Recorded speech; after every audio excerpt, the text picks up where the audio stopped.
সুপ্রিয় দর্শক, আসসালামু আলাইকুম। সবাইকে স্বাগতম জানাচ্ছি আজকের গুরুত্বপূর্ণ সংবাদে। প্রথমেই জানিয়ে দিচ্ছি সংবাদ শিরোনাম। অতিরিক্ত বিদ্যুৎ বিলের অভিযোগ তদন্তে বিতরণ সংস্থাগুলোকে নির্দেশ। এদিকে কালো টাকা সাদা করার বিধান প্রত্যাহার সহ বিভিন্ন খাতে কর কমানোর আহ্বান প্রধানমন্ত্রীর। অপরদিকে হাসিনাকে ফাঁসি কাষ্ঠে ঝোলাতে পুরো বাংলাদেশ ঐক্যবদ্ধ নাসিরুদ্দিন। এবং সবশেষে থাকছে পে স্কেল, বেতন ১৩০% পর্যন্ত বাড়তে পারে। শুনছিলেন সংবাদ শিরোনাম, এখন বিস্তারিত। তার আগে ছোট্ট একটি আবেদন, সত্য সংবাদ ছড়িয়ে দিতে আপনাদের একটি সাবস্ক্রাইব আমাদের জন্য অনেক বড় সমর্থন। লাইক ও কমেন্ট করে জানান আপনাদের মতামতই আমাদের শক্তি। আমরা বলি সেই কথা যা অনেক মিডিয়া আড়াল করে।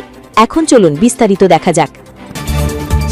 অতিরিক্ত বিদ্যুৎ বিলের অভিযোগ তদন্তে বিতরণ সংস্থাগুলোকে নির্দেশ। চলতি জুন মাসে অন্যান্য মাসের তুলনায় গ্রাহক পর্যায়ে অতিরিক্ত বিদ্যুৎ বিলের অভিযোগ পাওয়ায় বিষয়টি তদন্ত করে প্রয়োজনীয় ব্যবস্থা নিতে দেশের সব বিদ্যুৎ বিতরণ সংস্থা ও কোম্পানিগুলোকে নির্দেশ দিয়েছে বিদ্যুৎ বিভাগ। একই সঙ্গে অতিরিক্ত বিল সংক্রান্ত যে কোনো অভিযোগ নিয়ে গ্রাহকদের সংশ্লিষ্ট বিতরণ সংস্থা অথবা নির্ধারিত হটলাইনে যোগাযোগ করার আহ্বান জানানো হয়েছে। সোমবার ২৯ জুন বিদ্যুৎ, জ্বালানি ও খনিজ সম্পদ মন্ত্রণালয়ের তথ্য ও জনসংযোগ কর্মকর্তা, উপপ্রধান তথ্য অধিকর্তা মোহাম্মদ আরিফ সাদেক স্বাক্ষরিত এক সংবাদ বিজ্ঞপ্তিতে এ তথ্য জানানো হয়। বিজ্ঞপ্তিতে বলা হয়, সাম্প্রতিক সময় বিভিন্ন সূত্র থেকে জানা গেছে অন্যান্য মাসের তুলনায় জুন ২০২৬ মাসে গ্রাহক পর্যায়ে অতিরিক্ত বিদ্যুৎ বিল পরিলক্ষিত হচ্ছে। গ্রাহকদের হয়রানি কমাতে বিষয়টি যথাযথভাবে পর্যবেক্ষণ করে প্রয়োজনীয় ব্যবস্থা গ্রহণের জন্য সংশ্লিষ্ট বিদ্যুৎ বিতরণ সংস্থা ও কোম্পানিগুলোকে ইতোমধ্যে নির্দেশ দেওয়া হয়েছে।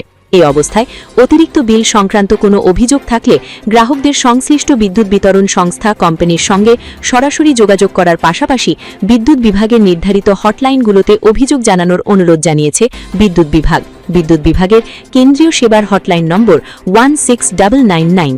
এছাড়া বিপিডিবির 16220, পবিবোর 16899, ডিপিডিসির 11616, ডেসকোর 11620, নেসকোর 16603 এবং ওজোপাডিকোর 11617 নম্বরে যোগাযোগ করে গ্রাহকরা প্রয়োজনীয় সহায়তা নিতে পারবেন।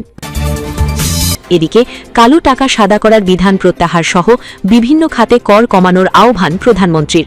প্রস্তাবিত বাজেটে করমুক্ত আয় সীমা বাড়ানোর পাশাপাশি ব্যাংক হিসাব খুলতে টিআইএন থাকার বাধ্যবাধকতা তুলে নেওয়ার প্রস্তাব করেছেন সংসদ নেতা প্রধানমন্ত্রী তারেক রহমান। আরও কয়েকটি ক্ষেত্রে শুল্ক কর কমানোর পাশাপাশি কালো টাকা সাদা করার বিতর্কিত বিধান প্রত্যাহার করতে অর্থমন্ত্রীর প্রতি অনুরোধ জানিয়েছেন প্রধানমন্ত্রী। সোমবার জাতীয় সংসদে বাজেট অধিবেশনের আলোচনায় অংশ নিয়ে প্রধানমন্ত্রী তার সংশোধনের প্রস্তাব অর্থমন্ত্রী ও পরিকল্পনা মন্ত্রী আমির খসরু মাহমুদ চৌধুরীর সামনে তুলে ধরেন। স্পিকার হাফিজ উদ্দিন আহমেদের সভাপতিত্বে সকালে সংসদ অধিবেশন শুরু হয়। প্রথমে বাজেট আলোচনায় অংশ নেন বিরোধী দলীয় নেতা শফিকুর রহমান। এরপর সংসদ নেতা তারেক রহমান বক্তব্য দেন। প্রধানমন্ত্রী বলেন, নরমালি দাবিটা বিরোধী দল থেকে হয়ে থাকে। আমি আপাতত ফিজিক্যালি না হলেও মানসিকভাবে তাদের পাশে গিয়ে কথা বলতে চাই। করদাতাদের স্বস্তি দিতে ব্যক্তিগত আয়কর অব্যাহতির সীমা বাড়ানোর প্রস্তাব দেন প্রধানমন্ত্রী। তিনি বলেন, প্রস্তাবিত বাজেটে ২০২৬-৭ ও ২০২৭-৮ কর বর্ষে করমুক্ত আয় সীমা ৩,৭৫,০০০ টাকা, ২০২৮-২৯ ও ২০২৯-৩০ কর বর্ষে ৪ লাখ টাকা ও ২০৩০-৩১ কর বর্ষে ৪.৫ লাখ টাকা নির্ধারণ করা হয়েছে।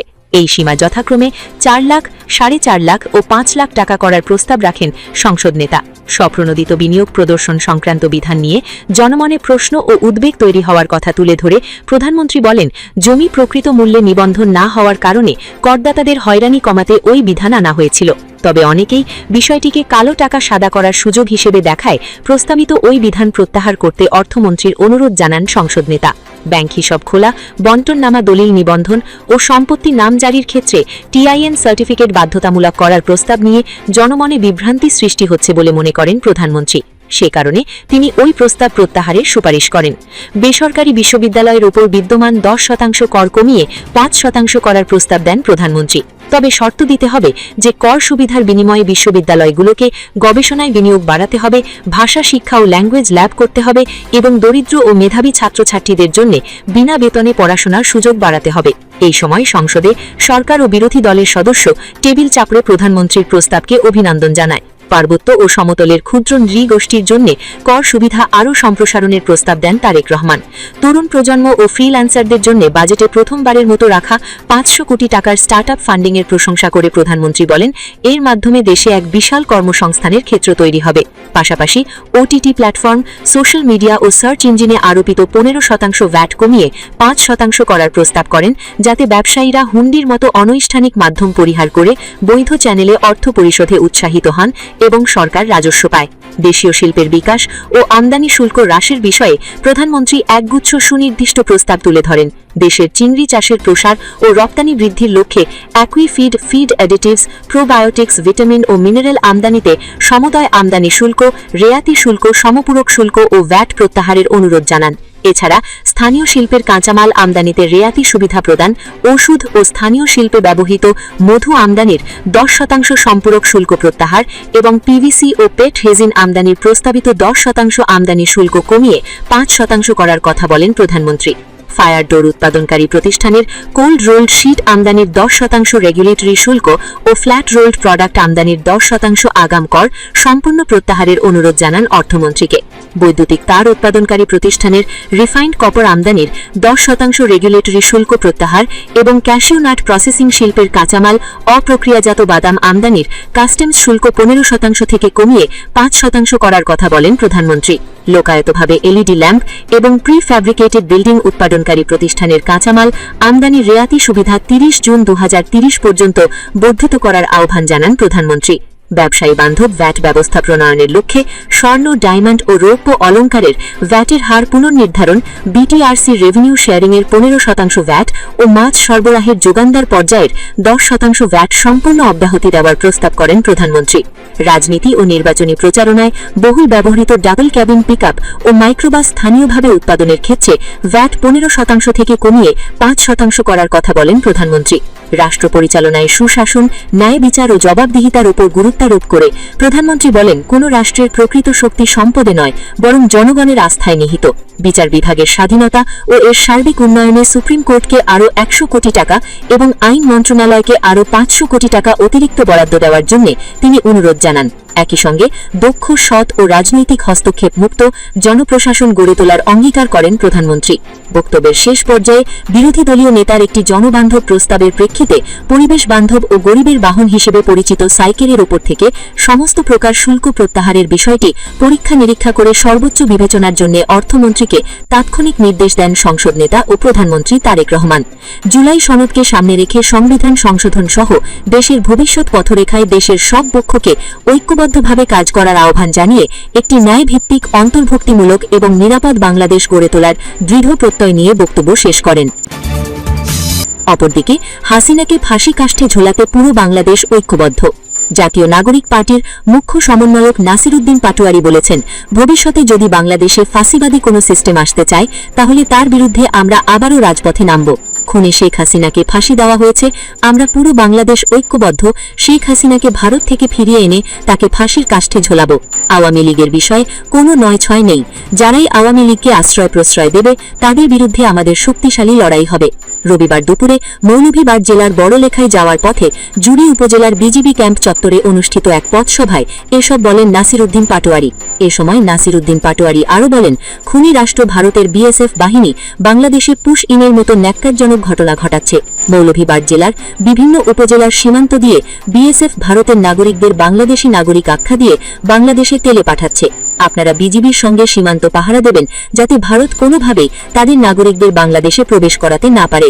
পথসভায় এনসিপি নেতা আব্দুল মালিক সাচ্চু, প্রীতম দাস, মৌলভীবাজার জেলা এনসিপির অঙ্গ সাংগঠনিক সম্পাদক মোহাম্মদ আফজাল হোসেন, এনসিপি নেতা আমির হামজা প্রমুখ উপস্থিত ছিলেন।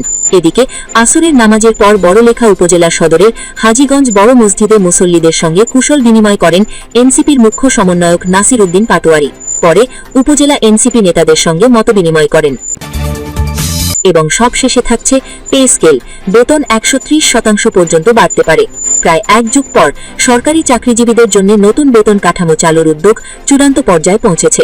প্রধানমন্ত্রীর অনুমোদন পেলেই জুলাইয়ের মাঝামাঝি সময়ে গেজেট প্রকাশের মাধ্যমে নবম পে স্কেলের নতুন মূল বেতন কার্যকর হবে। সরকার নতুন পে স্কেল 2 ধাপে বাস্তবায়নের পরিকল্পনা করেছে। পরিকল্পনা অনুযায়ী প্রথম ধাপেই আগামী জুলাই থেকে সংশোধিত স্কেলের পূর্ণাঙ্গ মূল বেতন কার্যকর হওয়ার সম্ভাবনা রয়েছে। এই লক্ষ্যে মন্ত্রিপরিষদ সচিব নাসিমুল গনির নেতৃত্বাধীন কমিটি চলতি সপ্তাহের মধ্যেই পে কমিশনের সুপারিশ পর্যালোচনা করে বাস্তবায়নের রূপরেখা অর্থ মন্ত্রণালয়ে জমা দেবে।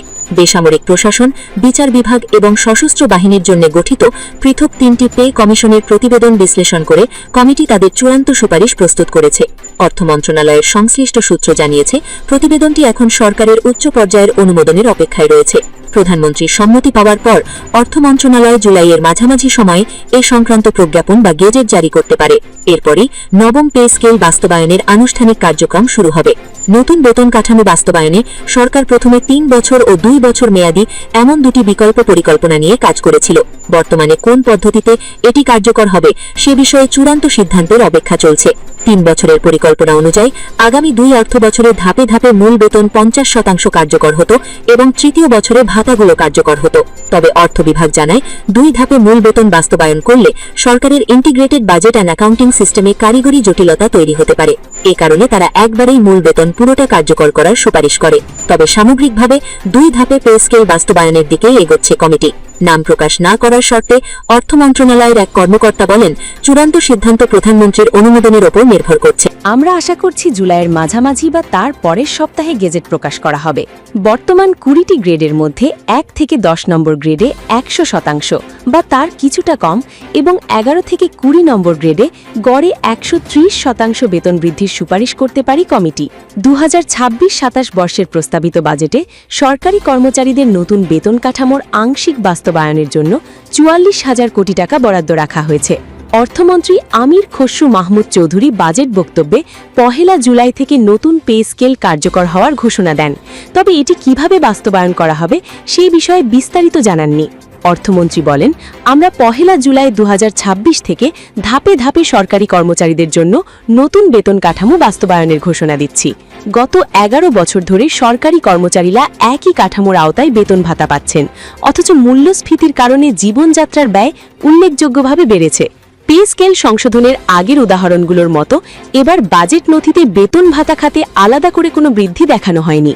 অর্থ মন্ত্রণালয়ের কর্মকর্তারা জানান, বরাদ্দটি নেট পাবলিক সার্ভিস খাতে রাখা হয়েছে। চলতি অর্থবছরের সংশোধিত বরাদ্দের তুলনায় এই খাতে ব্যয় 54,572 কোটি টাকা বেড়ে 2026-27 অর্থবছরে দাঁড়িয়েছে 1,41,444 কোটি টাকা। কর্মকর্তাদের মতে, বাস্তবায়নের অগ্রগতির ওপর নির্ভর করে 44,000 কোটি টাকার এই বরাদ্দ সরকারি কর্মকর্তা কর্মচারী, পেনশনভোগী এবং এমপিওভুক্ত শিক্ষক কর্মচারীদের বেতন সমন্বয়ে ব্যয় করা হবে। এবার মূল বেতনে 100 থেকে 142% পর্যন্ত বৃদ্ধির পাশাপাশি অন্যান্য সুযোগ সুবিধাও উল্লেখযোগ্যভাবে বাড়ানোর সুপারিশ করেছে নবম পে কমিশন। 2015 সালে 2 ধাপে 8ম জাতীয় পে স্কেল বাস্তবায়ন করা হয়েছিল। ওই বছর সংশোধিত মূল বেতন এবং পরের বছর সংশোধিত ভাতা কার্যকর করা হয়। বর্তমানে সরকার তার 14 লাখ কর্মকর্তা কর্মচারী এবং 9 লাখ পেনশনভোগীর জন্য বছরে প্রায় 1,31,000 কোটি টাকা ব্যয় করে।